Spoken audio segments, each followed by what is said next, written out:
Chegaram com um recado estranho aqui, atribuído a você. Eu até duvidei, porque você é uma pessoa esclarecida, eu te conheço e ia falar uma bobagem dessa. Dizendo que quem não fosse, a gente vem trabalhar agora pela manhã, mas que não fosse, quem não fosse para a reunião à tarde, ia ter o dia cortado, a tarde cortada.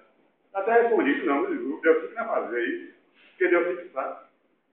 Babaú. Nós estamos aqui hoje pela manhã trabalhando, mas quem não fosse à tarde, às suas próprias custas, do Lomante, ia ter a tarde cortada. Eu até argumentei, já Deus que sabe que isso é assédio moral, isso pode dar denúncia grave contra ele, contra quem quiser. Isso é bobagem.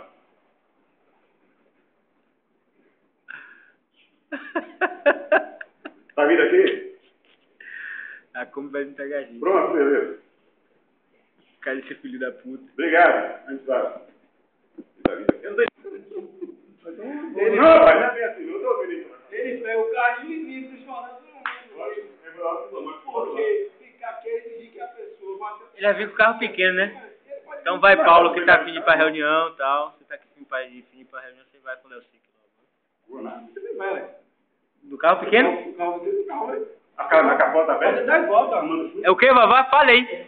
Assédio moral gravado, pai. Aqui, vá? Não. Carro pequeno, eu vou tomando chuva. Na carroça do carro?